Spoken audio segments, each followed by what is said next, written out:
Hello and welcome back, everyone. This is the mock game for Rulan the board game. I'm going to play a mock match for you all, just so you all have an idea of how exactly to play the game, a few strategies even, and the things that you should keep in mind and be open to when playing Rulan.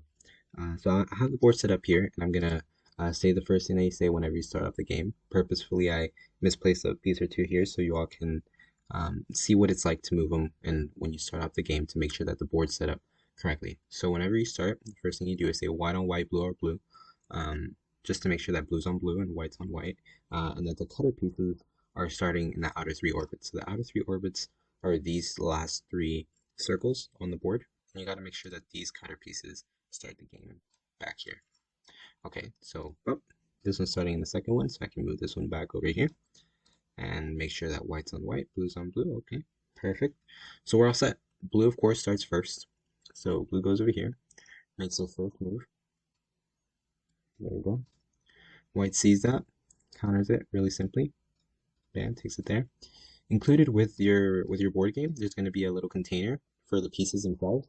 And you can place that piece over here inside that container and set it out to the side so you don't misplace your pieces while you're playing. Okay, blue sees this, decides to counter, and takes white's comment.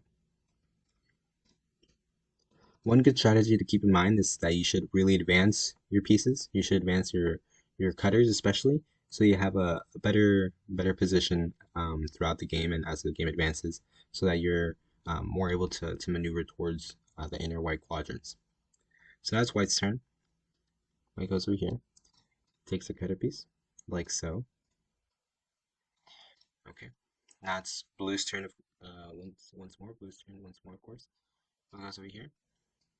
Like I said, the cutter pieces are really important. They should be developed really start at the game, really early in the game. You should try to advance them. Seeing that blue, of course, gets the upper hand and takes away the cutter piece before that can even be started.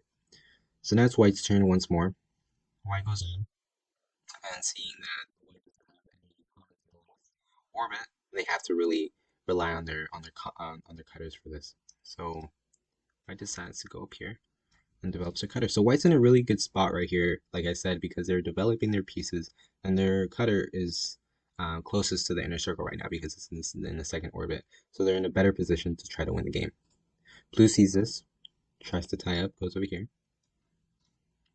White, seeing that they're blocked on this end, tries to go over here to this part, but oh, that would leave blue open to win the entire game. So that's actually an illegal move. Just like chess, when you wouldn't put your king in a precarious situation and move one of your own pieces, opening up the opponent's way to take your king, you wouldn't do that in this game either. That's considered an illegal move. If you hadn't noticed it, your opponent should go on and tell you that, hey, that's an illegal move. You can't put your piece out of the way like that because then I would win the game. So the only way to win the game properly is when there's no other move that can be made to block your piece from winning the game. Just like how it is in chess. When there's no possible move to block your opponent from winning the game, that's when the game is won. So I'd have to move this piece back here. Okay. Blue's turn. Sorry, white's turn. Since they couldn't make that move, they decided to move over here. Okay.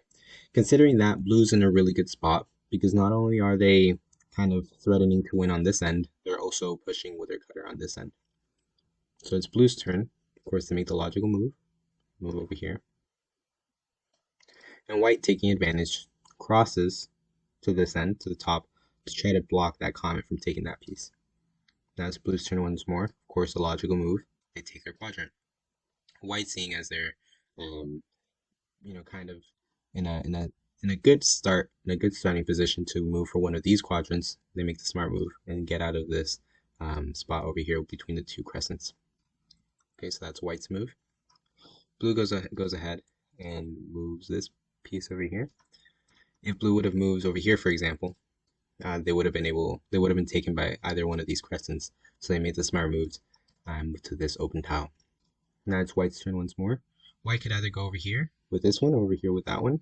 Either move would be a really bad choice because, of course, they're going to be taken by the crescent. So they could instead probably just try to go over here and take the quadrant back from blue. So that's what they do. That's what white does. Goes over here, and gets to the spot. Okay, blue. So blue seeing that can do this. So by going out of the quadrant, by going out of that quadrant, you're basically putting yourself in the same spot as the opponent for taking that quadrant. So you're kind of tied for that quadrant. But whoever goes in first is actually gonna lose that because they're gonna. If blue were to have stayed in my next turn, I would have been able to go and take blue's piece and take up that quadrant for myself. So by blue making the smart move of leaving the quadrant and going over here to their own blue tile outside, they're putting themselves in the same position. So it's whoever goes in loses. Okay, so that's blue's move. White should stay here to actually block both of these sides for this tile. So since they can't move this piece, white tries to develop a bit more and moves over here with their crescent. Okay, no problem. Blue sees that, goes over here and takes the crescent. Okay, white goes over here. Okay, so now white's in a really good spot right now. The next thing to do would be to go over here and try to get blue to develop their pieces a bit more as well. Blue goes over here with their comet in hopes of getting this quadrant free. Okay, now it's white's turn. White goes over here, places their cutter in this spot. Oh, and that's check. So as of right now, white is one move away from winning the game. And to make it a winning move, right, to make it that white wins the entire game in the next move, you got to make sure that there's no possible way that blue in the next turn could win the game. So if blue were to place their comet piece over here, could they take up this cutter? No. Could they take this cutter with this piece? No. Could they take the cutter with this blue piece? No. You may be asking yourself, well, okay, couldn't blue go over here and place this cutter on this end in their next move and then win the game? No, because if blue were to move over here, white would still be able to go inside and take their cutter piece regardless.